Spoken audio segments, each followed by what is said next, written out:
Queen Mary often reflects on her eldest son, Crown Prince Christian.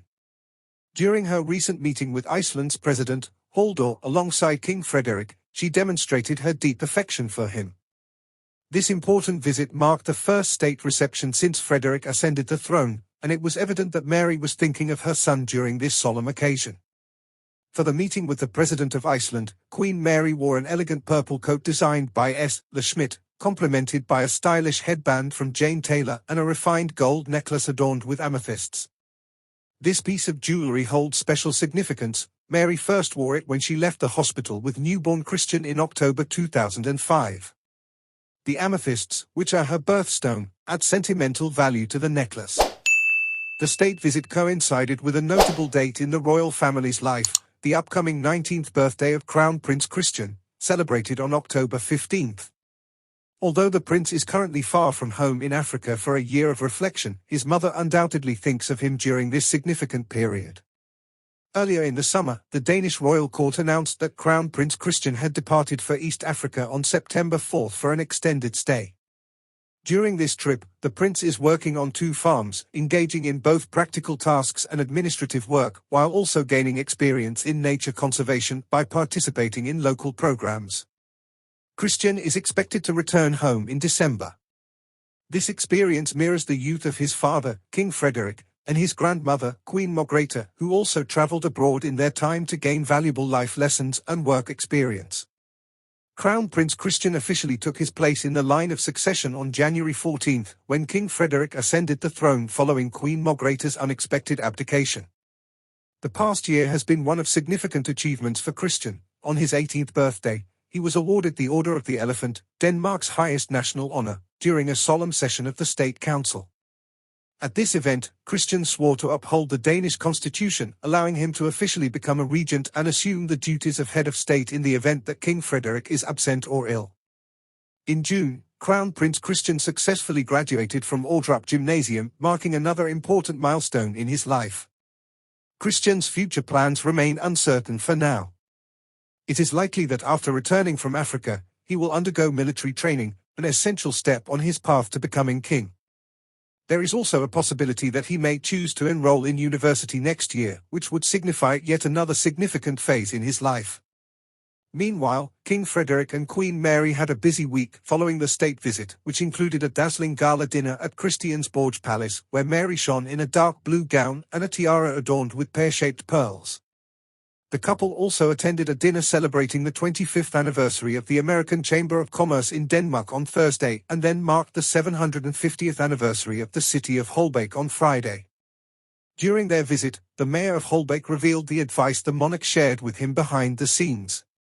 When King Frederik and Queen Mary stepped out of the car on October 11th to greet the residents of Holbæk, the autumn rain began pouring. Nonetheless, they did not let it dampen their spirits. Mary's vibrant outfit alone brought joy to everyone, and her husband was also in great spirits, joking and making faces, which was not just for the cameras, as explained by the mayor in an interview with the local TV channel. Mary and Frederik traveled to the northern part of Denmark to celebrate the 750th anniversary of Holbæk after a 3.5-hour journey. The mayor, Osterby, accompanied the royal couple throughout the day. In addition to official events, Mary and Frederik visited the Danish Talent Academy and unveiled a musical composition titled Bridges in Time. The trio had time for informal communication, during which the monarch himself offered some friendly advice to the mayor. "We talked a bit about what could be done," the politician recounted.